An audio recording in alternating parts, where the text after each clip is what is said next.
क्या आपने कभी हिंदू पौराणिक कथाओं में सबसे प्रशंसित शख्सियतों में से एक राम जी के जन्म के आसपास की परिस्थितियों के बारे में सोचा है?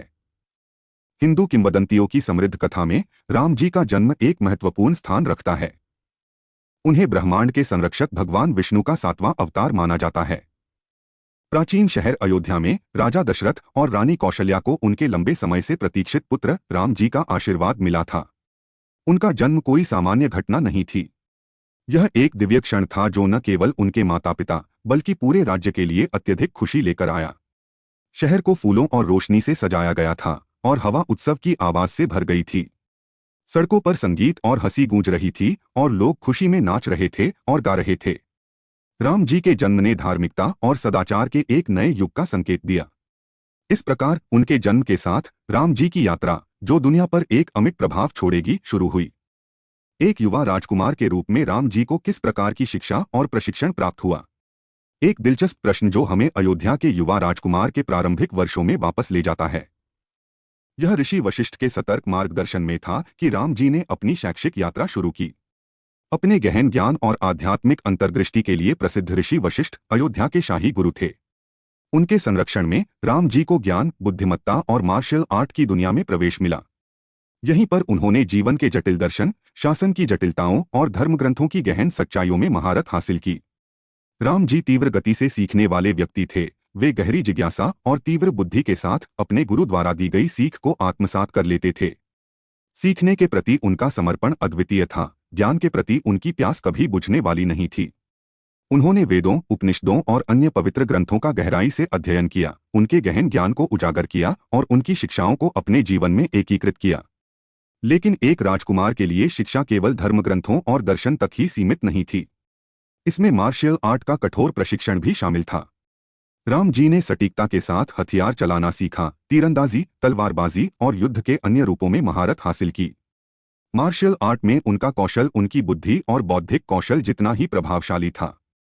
फिर भी जो बात राम जी को अलग करती थी, वह सिर्फ उनकी बौद्धिक और शारीरिक शक्ति नहीं थी, बल्कि उनका नैतिक आधार भी था।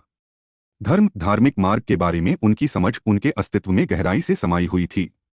वह अपनी विनम्रता, सभी प्राणियों के प्रति सम्मान और सत्य और धार्मिकता के प्रति अपनी अटूट निष्ठा के लिए जाने जाते थे।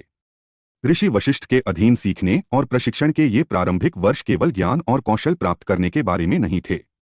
वे चरित्र निर्माण के बारे में थे। राम जी को आदर्श राजा, आदर्श योद्धा और सदाचार के प्रतीक के रूप में ढालने के बारे में थे। दरअसल राम जी के शुरुआती वर्ष सीखने और विकास से भरे हुए थे, जो उन्हें आगे आने वाली कई चुनौतियों के लिए तैयार करते थे। उनकी शिक्षा और प्रशिक्षण ने उनके जीवन की दिशा और अयोध्या की नीति को आकार देने वाली उल्लेखनीय यात्रा के लिए एक ठोस आधार तैयार किया। क्या आपने कभी सोचा है कि राम जी ने अपनी प्रिय सीता का हाथ कैसे जीता? यह कहानी हमें सीता के पिता राजा जनक द्वारा आयोजित भव्य स्वयंवर की ओर ले जाती है। चुनौती: भगवान शिव के शक्तिशाली धनुष की प्रत्यंचा चढ़ाना एक ऐसा कार्य था जो सबसे शक्तिशाली राजाओं और राजकुमारों के लिए भी कठिन लगता था। अयोध्या के राजकुमार राम जी का परिचय दें, जो न केवल सद्गुणों के प्रतिमान थे, बल्कि शक्ति और कौशल में भी अद्वितीय थे। एक अनुभवी योद्धा की कृपा से उसने विशाल धनुष उठा लिया। भीड़ की सांसें थम गईं, क्योंकि उसने न केवल इसे तार-तार किया बल्कि इसके 2 टुकड़े भी कर दिए। हवा तालियों और प्रशंसा की गड़गड़ाहट से भर गई। उनका पराक्रम न केवल उनकी ताकत बल्कि उनकी दिव्य नीति का भी प्रमाण था।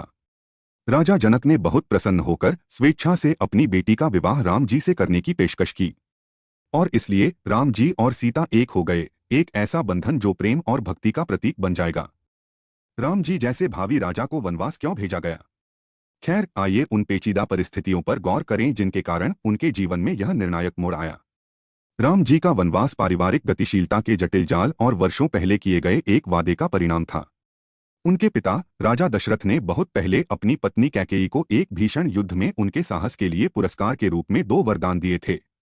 वर्षों बाद जब राम जी के सिंहासन पर बैठने का समय आया, तो कैकेयी ने अपनी दासी मंथरा के आग्रह पर इन वरदानों का इस्तेमाल किया।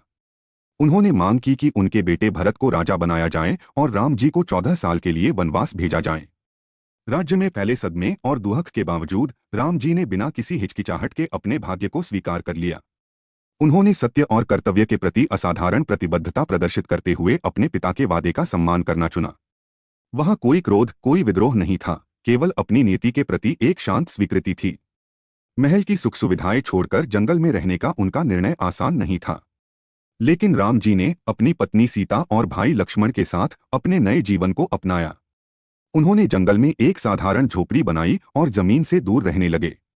जिस राजकुमार का राजा बनना तय था वह अब जंगल में घूमता था, लेकिन उसकी आत्मा अटूट थी, उसका संकल्प अटूट था। वनवास की यह अवधि राम जी के लिए न केवल सहन शक्ति की परीक्षा थी, बल्कि उनके चरित्र का प्रमाण भी थी। अपने धर्म, अपने नैतिक कर्तव्य के प्रति उनका समर्पण अटल था। विपरीत परिस्थितियों में भी वह दृढ़ बने रहे और उनमें धार्मिकता, सत्यनिष्ठा और आत्मबलिदान के गुण समाहित थे। वनवास स्वीकार करके राम जी ने धर्म के प्रति अपनी प्रतिबद्धता प्रदर्शित की और आत्मबलिदान का एक शक्तिशाली उदाहरण प्रस्तुत किया। अपने निर्वासन के परीक्षणों के बावजूद वह अपने सिद्धांतों पर कायम रहे, जिससे हमें पता चला कि सच्चा बड़प्पन किसी ताज में नहीं, बल्कि किसी के चरित्र की गहराई में निहित है। राम जी ने अपनी पत्नी सीता को राक्षस राजा रावण के चंगुल से कैसे बचाया? आइए राम जी के जीवन के इस मनोरम अध्याय को जानें। यह सब तब शुरू हुआ जब रावण द्वारा रची गई एक चाल के अनुसार एक सुनहरे हिरण ने सीता को उनके सुरक्षा घेरे से बाहर निकाल दिया था। इस अवसर का लाभ उठाते हुए रावण ने एक ऋषि के वेश में सीता का अपहरण कर लिया और उन्हें अपने राज्य लंका ले गया। जब राम जी लौटे तो सीता को गायब पाया और निराशा में डूब गए। हालांकि वह उम्मीद खोने वालों में से नहीं थे। वह अपनी प्यारी पत्नी को बचाने के लिए एक खोज पर निकल पड़ा, जिसने एक ऐसे संकल्प का प्रदर्शन किया जो शक्तिशाली हिमालय की तरह अटल था।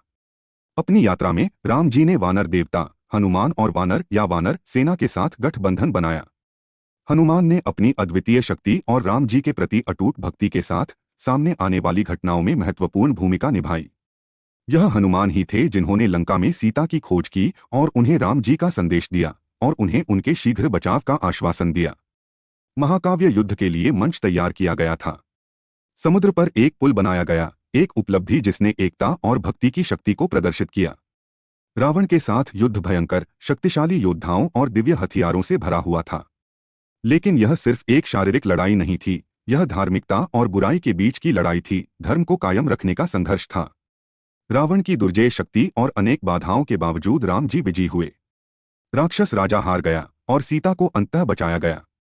राम जी की जीत सिर्फ एक व्यक्तिगत जीत से कहीं अधिक थी, यह धार्मिकता की शक्ति का प्रतीक था। इस तथ्य का प्रमाण था कि परिस्थितियां चाहे कितनी भी गंभीर क्यों न हो, अंततः सत्य और न्याय की जीत होगी। रावण की हार के साथ राम जी ने न केवल सीता को बचाया बल्कि पृथ्वी पर धर्म की स्थापना भी की। यह एक कालजयी कहानी है जो लाखों लोगों को प्रेरित करती रहती है, हमें धार्मिकता की अदम्य भावना और भक्ति की शक्ति की याद दिलाती है। जब राम जी अपने लंबे वनवास के बाद अयोध्या लौटे तो क्या हुआ? आइए उस स्मारकीय समय की ओर वापस यात्रा करें। 14 वर्षों के वनवास के बाद, कई परीक्षणों और कष्टों का सामना करते हुए और अपनी प्यारी पत्नी सीता को राक्षस राजा रावण के चंगुल से सफलतापूर्वक बचाने के बाद राम जी अंततः अपनी मातृभूमि अयोध्या लौट आए। जैसे ही उसने अपने शहर में कदम रखा, पूरा राज्य खुशी से झूम उठा। अयोध्या के लोग, जो लंबे समय से अपने प्रिय राजकुमार की वापसी का इंतजार कर रहे थे, ने भव्य प्रदर्शन के साथ जश्न मनाया। सड़कें गेंदे की मालाओं से सजी हुई थीं और मिट्टी के दियों की कतारें रात के अंधेरे को चीरते हुए टिमटिमा रही थीं। प्यार और खुशी का यह चकाचौंध प्रदर्शन आज भी रोशनी के त्योहार दिवाली के रूप में मनाया जाता है। उनकी विजयी वापसी पर राम जी को तुरंत राजा के रूप में ताज पहनाया गया। उनके शासनकाल की शुरुआत राम राज्य के रूप में हुई, जो शांति, समृद्धि और न्याय की विशेषता वाला युग था। उनके बुद्धिमान नेतृत्व में अयोध्या का विकास हुआ। किसानों ने भरपूर फसल काटी, व्यापारी समृद्ध हुए और लोग भय या अभाव से मुक्त होकर सद्भाव से रहते थे। राम जी का शासन सिर्फ आर्थिक समृद्धि के लिए नहीं था।